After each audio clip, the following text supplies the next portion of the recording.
Jubilee hills హైదరాబాద్లో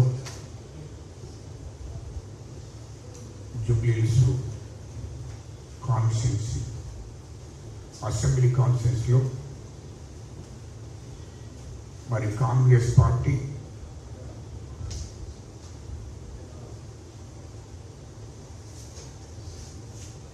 అక్కడ 50,000 మెజార్టీతో గెలుస్తుంది.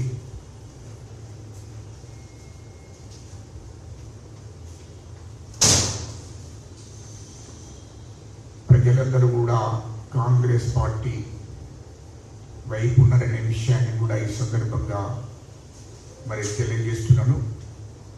అయితే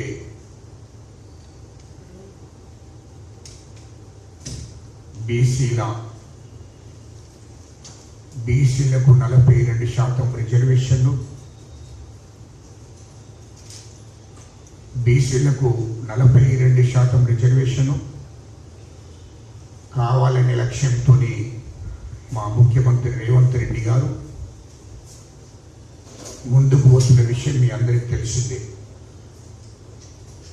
వాస్తవ విషయాలు ఈరోజు మీడియా ద్వారా ప్రజలకు తెలియజేయడం కోసం నేను మాట్లాడుతున్నా.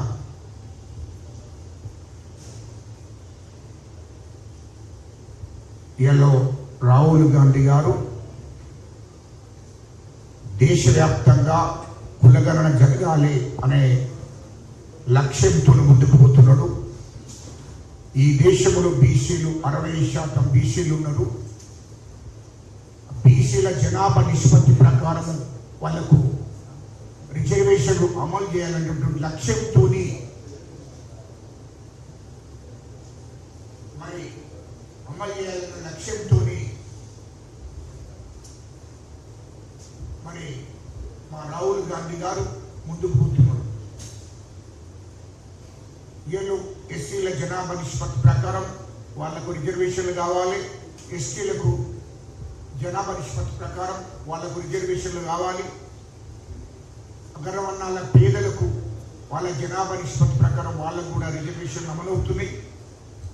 అందులో భాగంగానే దేశంలో 60% బీసీలు ఉన్నారు కాబట్టి వాళ్ళ జనాభా నిష్పత్తి ప్రకారం వాళ్ళకు రిజర్వేషన్లు కావాలన్న లక్ష్యంతో దేశవ్యాప్తంగా మరి కులగణన జరగాలని చెప్పి రాహుల్ గాంధీ గారు పిలుపునివ్వడం జరిగింది. బీసీలకు న్యాయం జరగాలి, వాళ్ళ జనాభా నిష్పత్తి ప్రకారం రిజర్వేషన్లు అమలు చేయాలనే లక్ష్యంతో మరి రాహుల్ గాంధీ గారు ముందుకు, రేవంత్ రెడ్డి గారు ఎస్సీలకు సామాజిక న్యాయం జరిగింది, ఇటు ఎస్టీలకు కూడా సామాజిక న్యాయం జరుగుతుంది. అందులో భాగంగానే బీసీలకు ఖచ్చితంగా మా అధినాయకత్వము, మా రాహుల్ గాంధీ గారి పిలుపు మేరకు, రాహుల్ గాంధీ గారి ఆదేశాల మేరకు తెలంగాణ రాష్ట్రంలో కూడా బీసీలకు ఖచ్చితంగా 42% రిజర్వేషన్ ఇవ్వవలసిందని చెప్పి మరి రాహుల్ గాంధీ గారు ఆదేశాల మేరకే దీన్ని అమలు చేస్తున్నారు. అయితే ఇక్కడ కులగణన ఏయించడం జరిగింది. మా ముఖ్యమంత్రి రేవంత్ రెడ్డి గారు కులగణన ఏయించి మరి కమిషన్ వేయడం జరిగింది. కమిషన్ ద్వారా రిపోర్ట్ తెప్పించుకోవడం జరిగింది. అసెంబ్లీ తీర్మానం చేయడం జరిగింది. క్యాబినెట్ ఆమోదించడం జరిగింది. మరి దానికి సంబంధించిన జీవో కూడా తీయడం జరిగింది. ఇది ఇన్ని చేసి చివరకు గవర్నర్ గారికి కూడా పంపడం జరిగింది, కేంద్ర ప్రభుత్వానికి కూడా పంపడం జరిగింది. కేంద్ర ప్రభుత్వానికి కూడా 9వ షెడ్యూల్లో చేర్చి దీన్ని చట్టం చేయాలని చెప్పి కేంద్ర ప్రభుత్వానికి కూడా పంపడం జరిగింది. మరి ఇయల్లో ముఖ్యమంత్రి రేవంత్ రెడ్డి గారు తెలంగాణలో ఉన్నటువంటి బీసీలందరికీ కూడా సామాజిక న్యాయం జరిగిన లక్ష్యంతో నీతి నిజాయితీగా ముందుకు పోతున్నాడు. ఎస్సీ వర్గీకరణ చేసిన చరిత్ర ఈ రాష్ట్ర ముఖ్యమంత్రి గారు రేవంత్ రెడ్డి గారి ఘనత. 30 ఏళ్ల నుంచే కొట్లాడితే కానటువంటి పని రేవంత్ రెడ్డి గారు ముఖ్యమంత్రి అయిన తర్వాత ఎస్సీ వర్గీకరణ జరిగింది. అందరికీ దళితులకు సామాజిక న్యాయం జరిగే విధంగా వర్గీకరణ చేయడం జరిగింది. ఎస్టీలకు సామాజిక న్యాయం చేస్తున్నారు. ఇలా బీసీలకు కూడా సామాజిక న్యాయం జరగాలి, ఖచ్చితంగా వాళ్ళ జనాభా నిష్పత్తి ప్రకారం రిజర్వేషన్లు అమలు కావాల్సిందని చెప్పి ఆ లక్ష్యంతో ముందుకు పోతుంటే కొంతమంది దుర్మార్గులు అది బీసీలకు వస్తే బీసీలందరికీ సామాజిక న్యాయం జరుగుతుంది, రాజకీయాల్లో ఉద్యోగాలలో అన్ని రంగాల్లో కూడా బీసీలు ముందుకు పోతారు, ఈ తెలంగాణ రాష్ట్రంలో వాళ్ళు అధికారులకు వస్తారేమో అని చెప్పి కుట్ర కుతంత్రాలు చేసి ఒకవేళ బీసీలు ఎస్సీలు ఎస్టీలు ఏకమైతే మా పతనమైతుందని చెప్పి భయపడి కేటీఆర్ అనే దుర్మార్గుడు వాస్తవ విషయాలు చెప్తున్నా ఇయలో ఈ బీసీలకు రిజర్వేషన్లు ఆపణ లక్ష్యంతో కుట్ర కుతంత్రాలు చేసి కేటీఆర్, హరీష్ రావు, కేసీఆర్ కొంతమంది వాళ్ళ సామాజిక వర్గానికి సంబంధించిన కొంతమంది కుట్రదారులందరూ కుట్రపడి ఇయల్లో మాధవరెడ్డి అనే అతన్ని ఇంకా కొంతమంది మాట్లాడి దీని వెనుక కుట్ర కుతంత్రాలు చేసి మల్లారెడ్డి గారితో రాయబారం జరిపించి ఎమ్మెల్యే మల్లారెడ్డి గారు ఆయనతోని చర్చలు జరిపి ఆయనతో మాట్లాడి ఆయనను మధ్యవర్తిగా ఉంచి దానికి కోట్లాది రూపాయలు ఎవరైతే కోర్టుకు వెళ్ళారో వాళ్లకు ₹1 కోటి ఇస్తారని చెప్పి అడ్వకేట్లకు మరి ఇప్పటికే 20 నుంచి 40 లక్షల రూపాయలు పంపించి ఆ కేసు కేటీఆర్ అనేటువంటి వేయించడం జరిగింది. ఇంత దుర్మార్గమైనటువంటి కుట్ర కుతంత్రాలు చేస్తున్నాడు. ఇది తెలంగాణలో ఉన్నటువంటి బీసీలందరూ అర్థం చేసుకోవాలి. దయచేసి రికార్డు ఉంది, ఎవరి ద్వారా డబ్బులు పోయినాయి. మాధవరెడ్డి అనేటోనికి ఆయన ఆర్థిక పరిస్థితులు మంచిగా లేవు. మాధవరెడ్డికి వకీళ్ళని పెట్టి వాళ్ళకు డబ్బించేటువంటి పరిస్థితులు లేదు. ఆ కేసు వేసే 2 రోజుల ముందు టిఆర్ఎస్ ఎమ్మెల్యే మల్లారెడ్డి గారి ఇంట్లో ఆయనతో మాట్లాడి రెడ్డి జాగృతి అనే పేరు మీద ఉన్నటువంటి మాధవరెడ్డిని నువ్వు కేసు వేయాలి, నీకు సంబంధించింది మొత్తం మేము చూసుకుంటాము, ఆయన పట్టుమని ₹1,00,000 కూడా 2 లక్షలు కూడా దగ్గర లేనటువంటి మాధవరెడ్డిని పిలిపించుకొని మాట్లాడి నీకు ₹1 కోటి ఇస్తా, అవసరం అనుకుంటే ఇంకో ₹1 కోటి ఇస్తా, ₹2 కోట్లు ఇస్తా, నీకేం కాకుండా నేను చూసుకుంటా అని చెప్పి భరోసా ఇచ్చి వకీళ్లకు ఎంత డబ్బైనా నేను పంపిస్తా అని చెప్పి కేటీఆర్ స్వయంగా మాట్లాడి భరోసా ఇచ్చి వకీళ్లకు డబ్బులు పంపించాడు. కేటీఆర్ డబ్బులు పంపించి బీసీలకు 42% రిజర్వేషన్ రాకూడదు అని చెప్పి కేసు వేయించడం జరిగింది. కేటీఆర్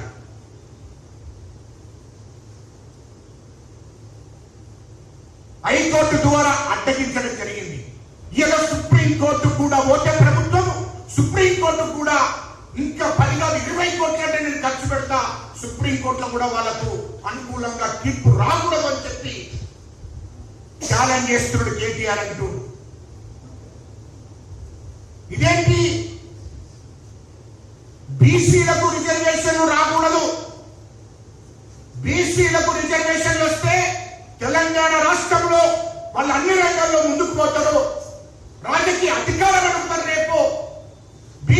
ఎస్సీలు ఎస్టీ లేకమైతే ఈ రాష్ట్రంలో అధికారం వల్ల చేతులకు పోతుంది అనేటువంటి కుతంత్రాలు చేసి కేటీఆర్ అయిన దొడ ఆ దుర్మార్గుడు బీసీలకు రిజర్వేషన్ రాకుండా చేస్తున్నాడు.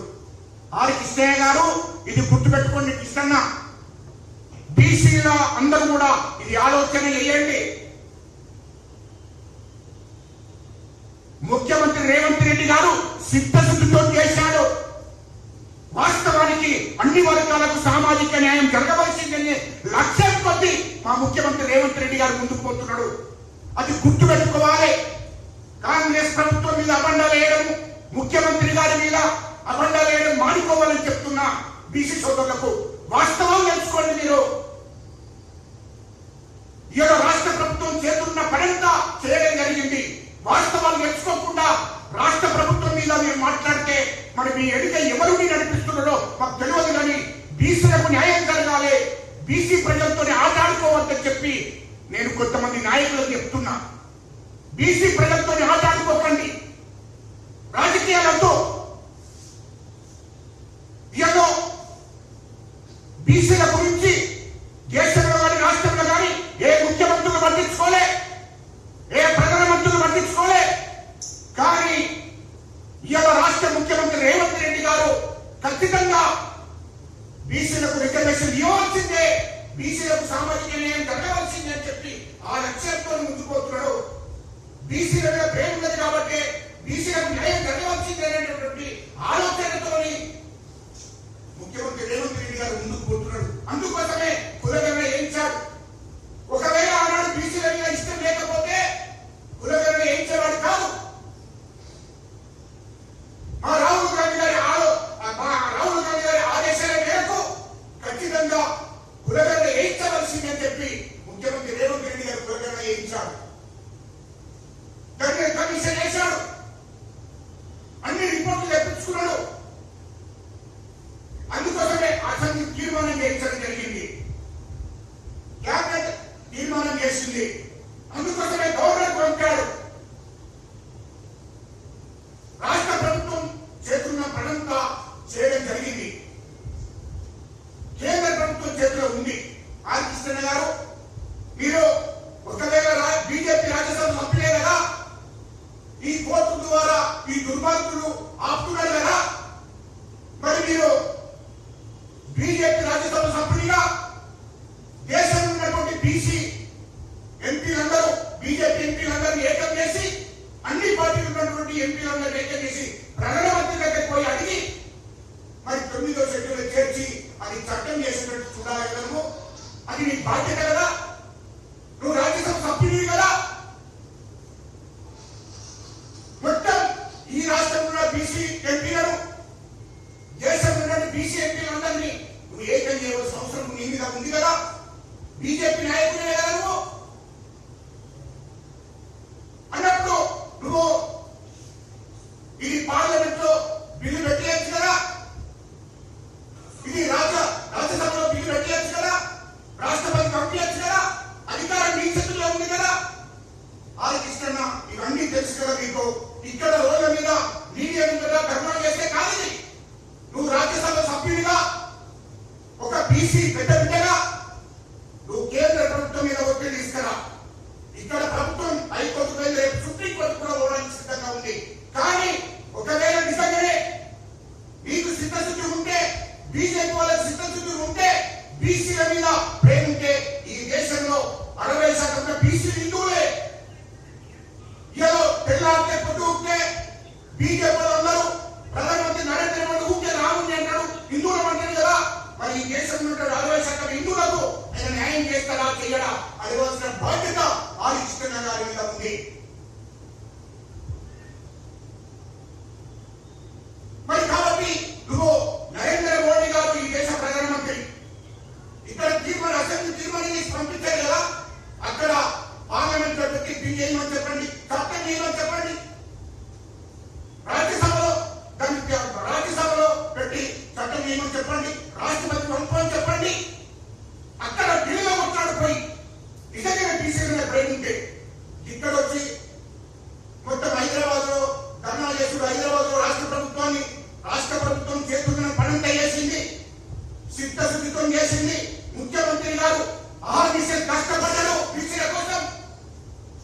గుర్తు పెట్టుకోవాలని చెప్తున్నా హరికృష్ణ గారు.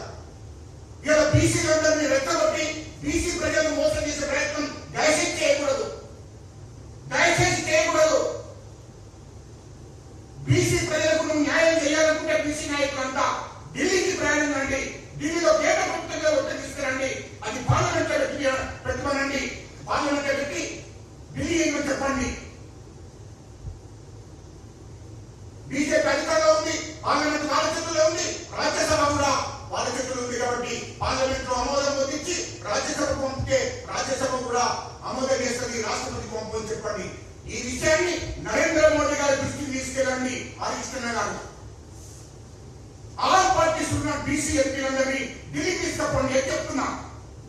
అది లేకుండా మా రాష్ట్ర ప్రభుత్వాన్ని విమర్శిస్తే ఏముంది? రాష్ట్ర ప్రభుత్వం బీసీలకు అనుకూలంగానే ఉంది. ఇప్పటికి కూడా ఖచ్చితంగా 48% రిజర్వేషన్లు అమలయ్యేంత వరకు రాష్ట్ర ప్రభుత్వం మా ముఖ్యమంత్రి రేవంత్ రెడ్డి గారు నిద్రపోవడం చెప్తున్నాం. ప్రసక్తే లేదు. ఖచ్చితంగా 42% రిజర్వేషన్ ఇవ్వాల్సిందే. దీనికి ఎస్సీలు ఎస్టీలు అందరూ కూడా మద్దతుంటారు. కాబట్టి మీరు ఆలోచన చేయాలి. ఇక్కడ ఈ రాష్ట్రంలో టిఆర్ఎస్ వారి దుర్మార్గులు, బిఆర్ఎస్ పేరు మార్చుకున్న దుర్మార్గులు వాళ్ళ కుటుంబం బీసీలకు రిజర్వేషన్ రాకుండా అడ్డగిస్తుంది, కోర్టు పంపిస్తున్నది. ఇలా హైకోర్టు రాకుండా చేసింది, రేపు సుప్రీంకోర్టు కూడా పంపించడానికి ప్రయత్నం చేస్తుంది కేటీఆర్. కేటీఆర్ కోట్లను కోట్ల రూపాయలు పంపించి దీన్ని అడ్డగించాలని చూస్తున్నాడు. ఇది బీసీ నాయకులు ఆలోచన చేయాలి. ఈ ధరలు కానియరు, కేసీఆర్ కుటుంబం కానియని. మరి టీఆర్ఎస్ ఉన్న బీసీలు మరి ఎందుకు ఆలోచన చేస్తారో అర్థం కావడం లేదు. మీరు టీఆర్ఎస్ ఉన్న బీసీలు బయటకు రావాల్సిన అవసరం ఉంది. ఏనాడు కూడా కేసీఆర్ బీసీల గురించి పట్టించుకోలే, కేటీఆర్ పట్టించుకోలే. అసలు బీసీలు అంటే నచ్చదు, ఎస్సీ అంటే నచ్చదు, వాళ్ళకు ఎస్టీ అంటే నచ్చదు. ఇది ఓట్లు కావాలని ఈ ప్రజలు సామాజికంగా రాజకీయంగా ఎదగకూడదు, ఆర్థికంగా ఎదగకూడదు అనే లక్ష్యంతో ఉన్న కేటీఆర్ అంటూ. ఎందుకంటే దానికన్నా ముందు మీడియా మిత్రులారా మీకు గుర్తు చేస్తున్నా, మీ ద్వారా ప్రజలకు తెలియడం కోసం గుర్తు చేస్తున్నా. అంతకుముందు గ్రూప్ 1 ఎగ్జామ్స్ రాసినటువంటి ఎస్టీలు ఎస్టీలు బీసీలు మైనార్టీలు ఏమీ లేనటువంటి పేదవాళ్ళు, వాళ్ళంతా ఏమీ లేనటువంటి పేదవాళ్ళు 10 ఏళ్ళు కేసీఆర్ ముఖ్యమంత్రి ఉన్నప్పుడు, కేటీఆర్ మంత్రి ఉన్నప్పుడు, టీఆర్ఎస్ అధికారంలో ఉన్నప్పుడు 10 ఏళ్ళు గ్రూప్ 1 ఎగ్జామ్స్ రాయలే. వాళ్ళు రాసిన మళ్ళీ కోర్టుకు పంపించి ఆపించారు. వీరే కేసీఆర్ కేటీఆర్ అంటారు మనుషులను బట్టి కోర్టుకు పంపించి ఆ గ్రూప్ 1 ఎగ్జామ్స్ రాపించారు. వాళ్ళకు ఉద్యోగాలు రాకుండా చేసిండ్రు. ఎప్పుడైతే కాంగ్రెస్ ప్రభుత్వం వచ్చిందో, ఎప్పుడైతే రేవంత్ రెడ్డి గారు ముఖ్యమంత్రి అయిందో, ముఖ్యమంత్రి గారు రేవంత్ రెడ్డి గారు రాష్ట్రంలో ఉన్నటువంటి యువతకు నిరుద్యోగులకు ఉద్యోగాలు ఇవ్వడం లక్ష్యంతో ముందుకు పోతున్నారు. ఇప్పటికే 65,000 ఉద్యోగాలు ఇవ్వడం జరిగింది. అందులో భాగంగానే గ్రూప్ 1 ఎగ్జామ్స్ రాయండి అని చెప్పి ఆ గ్రూప్ 1 ఎగ్జామ్స్ కు అవకాశం కల్పించి మరి గ్రూప్ 1 ఎగ్జామ్ లో పాస్ అయినటువంటి వాళ్ళందరూ కూడా నిరుపేదలు. ఆటో నడుపుకున్నటువంటి బిడ్డ, ఒకరు ట్రైన్ పంక్చర్ చేస్తున్నటువంటి కొడుకు, ఇట్లా నిరుపేదలు. వాళ్ళు ఆఫీసర్ కష్టపడి పేదవాళ్ళు 10 రూపాయలు వాళ్ళ దగ్గర, వాళ్ళ తల్లి తండ్రులు అందరూ కూడా కష్టపడి వాళ్ళని చదివించుకుంటే ఆఫీసర్ కష్టపడి నిద్రపోకుండా వాళ్ళు రోజుకు 18 గంటలు చదువుకొని వాళ్ళ తల్లిదండ్రులు కూలి చేసిన డబ్బులు ఇస్తే ఆ డబ్బులతో ఇక్కడికి వచ్చి చదువుకొని ఎగ్జామ్స్ రాసి వాళ్ళు పాస్ అయితే ఇదే కేటీఆర్ అనే దుర్మార్గుడు ఒక దుర్జన కొడుకు వాడు ఏం మాట్లాడుతుందంటే ఒక్కొక్కరికి 3 కోట్లాట. అరే 3 కోట్ల గ్రూప్ 1 ఎగ్జామ్స్ రాయడానికి వాళ్ళకెందుకే ఉద్యోగాలు? 5 కోట్లాట. అది అర్థం కాలే. పేదోళ్ళు వాళ్ళంతా. ఒక పేదోళ్ళ దగ్గర 5 కోట్లు ఉంటే ఈ ఉద్యోగం ఎందుకు కొనంటున్నా కేటీఆర్? దీనికి జవాబు చెప్పు.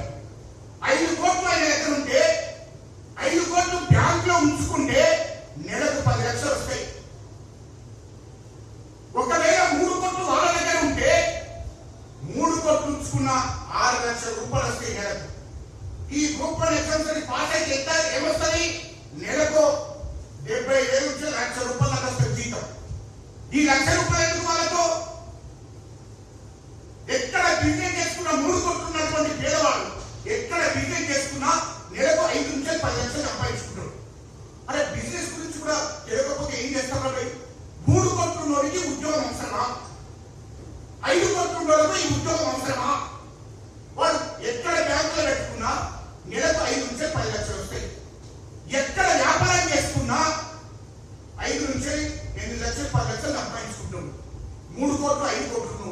ఈ ఉద్యోగం ఎందుకు?